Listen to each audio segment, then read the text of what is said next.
टुनटुनी चिड़िया का परिवार बहुत गरीब था। टुनटुनी चिड़िया के पति बंटी कबूतर बाज राजा के महल में सिपाही का काम किया करते थे। टुनटुनी चिड़िया भी अपने पति के साथ ही महल में झाड़ू पोछे का काम किया करती थी। शादी के बहुत साल गुजर जाने के बाद भी टुनटुनी चिड़िया माँ नहीं बन सकी थी, पर कुछ महीने पहले ही टुनटुनी चिड़िया ने एक बहुत ही प्यारी चिड़िया को जन्म दिया था। टुनटुनी चिड़िया अपनी लाडो बिटिया रानी चिड़िया से बहुत प्यार करती थी और उसकी हर ख्वाहिश को पूरा करती थी। हालांकि बंटी कबूतर भी अपनी बिटिया रानी से बहुत प्यार करता था। इसी तरह 8 महीने बीत जाते हैं। अब 2 महीने बाद टुनटुनी चिड़िया की बिटिया रानी चिड़िया पूरे 1 साल की होने वाली थी, जिसकी वजह से टुनटुनी चिड़िया उसका जन्मदिन बड़े ही धूमधाम से मनाना चाहती थी। सुनिए जी। हाँ टुनटुनी, बोलो क्या बात है। 2 महीने बाद ही हमारी रानी बिटिया पूरे 1 साल की होने वाली है और मैं चाहती हूँ कि मैं अपनी लाडो का जन्मदिन बड़े ही धूमधाम से मनाऊं। तो आप एक काम करो, आप राजा जी के महल में जाओ और मुनीम जी से कुछ पैसे एडवांस ले लो, ताकि मैं उसके जन्मदिन पर बस्ती के सारे पक्षियों को न्योता दे सकूं। और मैं ना सुंदरी मौसी के घर पर जाती हूँ। वो क्या है ना कि पिछले साल मैंने 6 महीने तक उनके घर में काम किया था और उन्होंने अभी तक मेरे पैसे नहीं दिए, तो मैं पैसे मांगने जा रही हूँ। तब तक आप मुनीम जी के पास जाओ और कुछ पैसे लेकर आओ। ठीक है टुनटुनी, तुम जाकर आओ, मैं भी मुनीम जी के यहाँ जाकर आता हूँ। बंटी कबूतर जल्दी से उड़ता हुआ मुनीम जी के घोंसले के पास जाता है। मालिक, ओ मालिक, मैं हूँ बंटी। अंदर से मुनीम जी की पत्नी गौरी कौवी दरवाजा खोलती है। अरे अरे बंटी, तुम यहाँ? अभी तुम्हें क्या काम पड़ गई? और आज तो छुट्टी भी है, आज तो संडे है ना।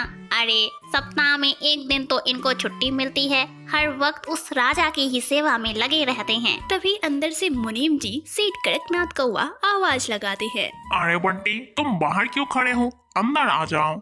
हाँ बोलो, क्या काम है? मालिक, कुछ दिनों बाद ही मेरी बिटिया का पहला जन्मदिन आने वाला है और मुझे कुछ पैसों की जरूरत है, तो मैं उसी के बारे में बात करने यहाँ आया था। अच्छा ठीक है, ये सब बात में। पहले एक काम करो, ये अनाज की बोरियां इधर उधर रखी हुई हैं, इन्हें इकट्ठा करके एक जगह कोने में पहले रख दो। जी मालिक, अभी रख देता हूँ। बंटी कबूतर सारी अनाज की बोरियों को एक एक करके कोने में रख देता है। मालिक, हो गया, मैंने सारी बोरियों को कोने में रख दिया है।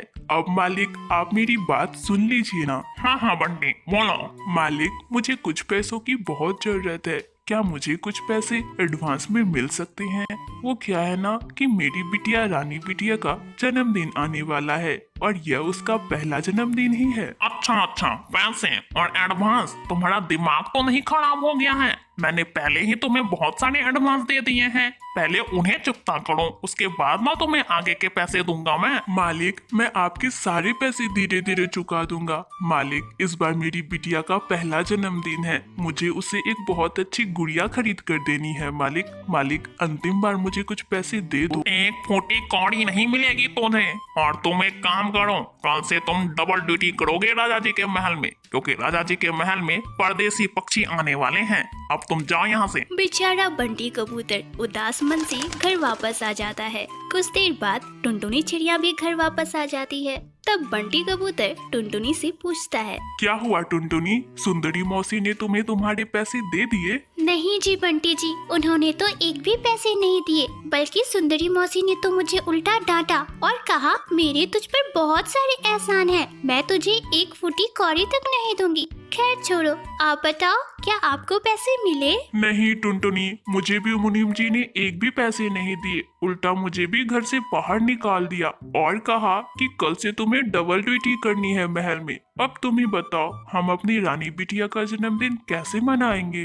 दोनों सोचने लगे। तब तक रानी चिड़िया अपनी सहेलियों के साथ खेलकर घर वापस आ जाती है और अपनी माँ से कहती है, माँ, मुझे बहुत भूख लगी है, कुछ खाने को दो ना माँ। हाँ मेरी लाडो बिटिया, ये लो खाओ। Thank you mummy.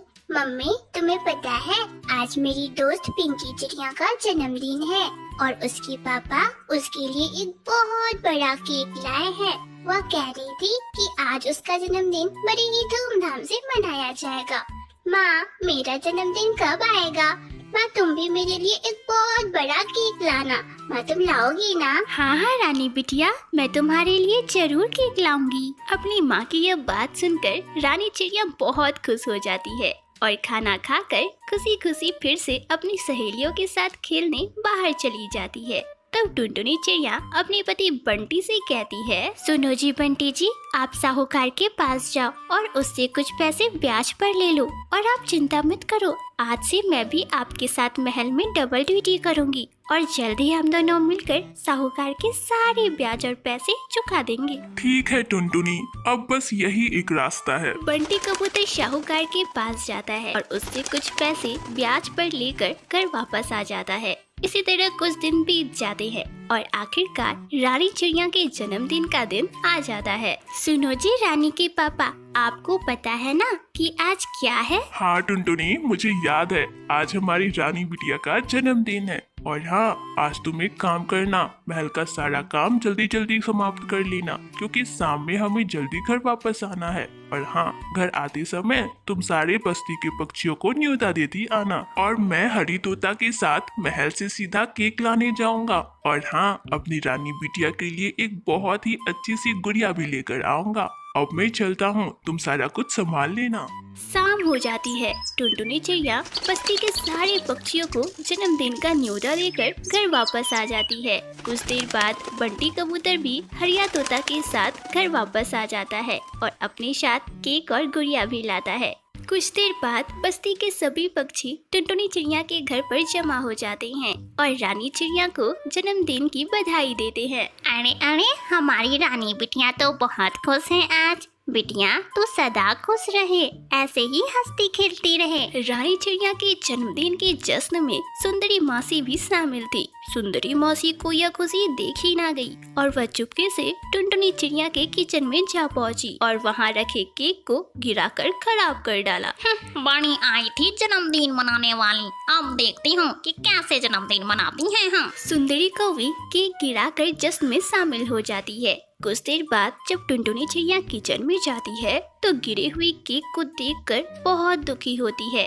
तभी वहाँ घोंघा मौसी भी आ जाती है। अरे अरे लाडो, ये क्या हुआ? अरे अरे मासी, देखो ना, इन्होंने बड़े ही मेहनत से केक लाया था और अब देखो ये सब क्या हो गया। मुझे तो अब कुछ समझ ही नहीं आ रहा। सारे बच्चे केक का इंतजार कर रहे हैं, अब मैं क्या करूं? अरे अरे टुनटुनी, तुम चिंता मत करो, मैं हूँ ना। मैं जैसा कहती हूँ तुम बस वैसा करती जाओ।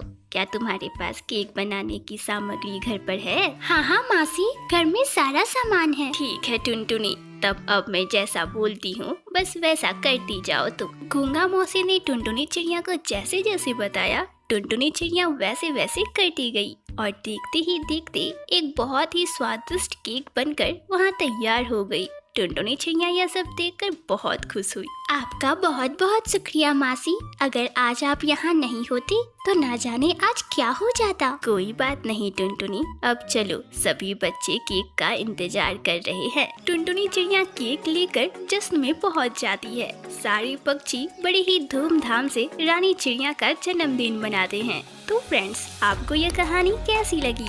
आप हमें कमेंट में बताना मत भूलिएगा। नंदनवन जंगल में टुनटुनी चिड़िया अपनी छोटी सी बेटी पिंकी चिड़िया के साथ रहा करती थी। टुनटुनी चिड़िया का पति राजू कबूतर जमींदार के यहाँ मजदूरी का काम किया करता था। एक दिन जमींदार किसी बात को लेकर राजू कबूतर पर भड़क जाता है और उसे पीट पीट कर मार डालता है। जब टुनटुनी चिड़िया को इस बात की खबर लगती है तो वह रोती बिलखती जमींदार के घर पहुँचती है और अपने पति राजू कबूतर को मरा देख फूट फूट कर रोने लगती है।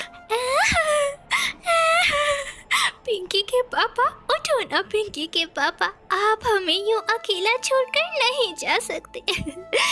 पिंकी के पापा, उठो ना, जब आपकी बच्ची आपके बारे में मुझसे पूछेगी तो मैं उसे क्या जवाब दूंगी?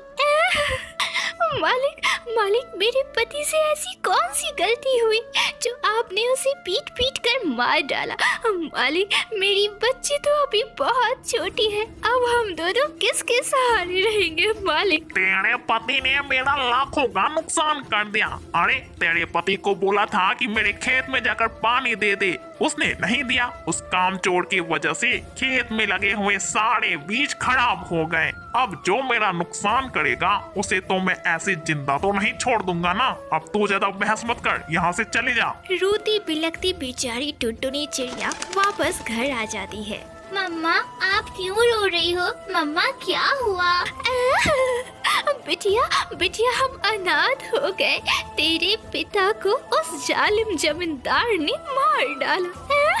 मम्मा मम्मा आप मत रो। देखना जब मैं बड़ी हो जाऊंगी ना तो अपने पिताजी का बदला लूंगी और उस जमींदार को मैं मार डालूंगी। नहीं नहीं पिंकी बिटिया, वे बहुत अमीर और ताकतवर है, हम उनका मुकाबला नहीं कर सकते। टुनटुनी चिड़िया किसी तरह अपनी बेटी पिंकी चिड़िया को समझाती है। जब टुनटुनी की माँ को इस बात की खबर लगती है तो वह टुनटुनी से मिलने के लिए उसके घर आती है। टुनटुनी जब अपनी माँ को देखती है तो वह उनके सामने फूट फूट कर रोने लगती है। माँ, मेरी तो दुनिया ही उजड़ गई। माँ, अब मैं किसके सहारे जीऊंगी और अपनी आगे की जिंदगी अकेले कैसे बिताऊंगी? माँ, अब मैं क्या करूँ? मेरी बच्ची मत रो, मैं हूँ ना, तेरी माँ अभी जिंदा है। चल मेरे साथ घर चल। पिंकी बिटिया चल, अपनी माँ को लेकर नानी घर चल। नहीं माँ, हम दोनों आपके साथ नहीं जा सकते। माँ, तुम बूढ़ी हो चुकी हो, हम तुम पर बोझ नहीं बनना चाहते। माँ, तुम हम दोनों का खर्च कैसे उठाओगी? तुम तो खुद बहुत बूढ़ी हो चुकी हो। अरे टुनटुनी बिटिया, तेरी माँ बूढ़ी हो गई तो क्या, तू क्यों इतना सोच रही है? माँ बाप के लिए बच्चे कभी बोझ नहीं होते। तू अब मत सोच इतना और चल मेरे साथ। पिंकी चल नानी घर। टुनटुनी चिड़िया की माँ उसे किसी तरह समझा बुझाकर अपने साथ उसे अपने घर ले आती है।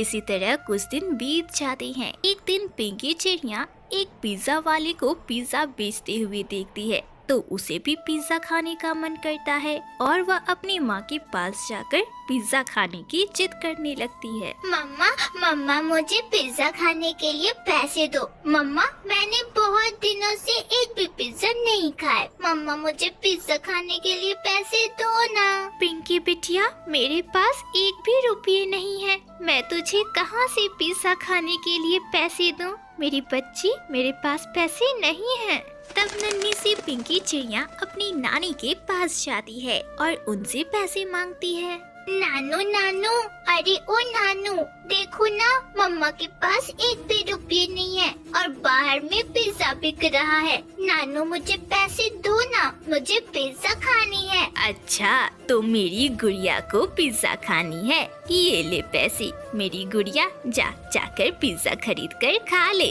नन्ही सी पिंकी चिड़िया अपनी नानी से पैसे लेती है और खुशी खुशी पिज्जा खाने के लिए चली जाती है। टुनटुनी चिड़िया अपनी माँ से कहती है, माँ, मैं सोच रही थी कि क्यों ना मैं भी जंगल वालों को पिज्जा बनाकर बेचूं। वैसे भी मैं घर पर सारा दिन खाली ही बैठी रहती हूँ, तो क्यों ना पिज्जा बेचकर कुछ आमदनी ही करूँ। टुनटुनी, तुझे पिज्जा बनानी आती है? हाँ माँ, आपकी बेटी को बहुत ही स्वादिष्ट पिज्जा बनाने आती है। देखना, आपको मैं एक दिन बनाकर खिलाऊंगी। वो सब तो ठीक है, पर टुनटुनी, यहाँ के बाजार में बहुत कोई पिज्जा ही बेचते हैं, तो तुझे कुछ अलग बेचना होगा। तो एक काम कर, तू जंगल वालों को पिज्जा पराठा बनाकर बेच, तभी तेरी बिक्री होगी और तेरे दुकान पर ग्राहक भी आएंगे। अरे माँ, ये तो आपने बहुत अच्छा सोचा। ठीक है माँ, मैं कल से ही बाजार में पिज्जा पराठा का ठेला लगाती हूँ। देखना माँ, आपकी बेटी बहुत आमदनी करेगी। हाँ टुनटुनी बिटिया, मुझे तुझ पर पूरा भरोसा है। ये ले पैसे, बाजार से जाकर पिज्जा पराठा बनाने का सारा सामान ले दिया। अपनी माँ से पैसे लेकर टुनटुनी चिड़िया बाजार जाती है और पिज्जा पराठा बनाने का सारा सामान खरीद कर ले आती है। अगले दिन से ही वह बाजार में पिज्जा पराठा बनाकर बेचने लगती है। आइए आइए, स्वादिष्ट गर्मा गर्म पिज्जा पराठा खाइए। आइए आइए, खाइए तो सही। एक बार खाओगे तो उंगलियां चाटते रह जाओगे। आइए आइए, स्वादिष्ट मसालेदार पिज्जा पराठा खाइए। टुनटुनी चिड़िया के बनाए हुए पिज्जा पराठों की बात ही अलग थी। उसके पिज्जा पराठे बहुत स्वादिष्ट होते थे, जिसकी वजह से कुछ ही घंटों में उसके सारे पिज्जा पराठा बिक जाते थे। इसी तरह अब टुनटुनी चिड़िया रोजाना ही ग्राहकों को गर्मा गर्म पिज्जा पराठा दिया करती और खुशी खुशी अपनी माँ और बेटी के साथ अपनी आगे की जिंदगी बिताने लगती है।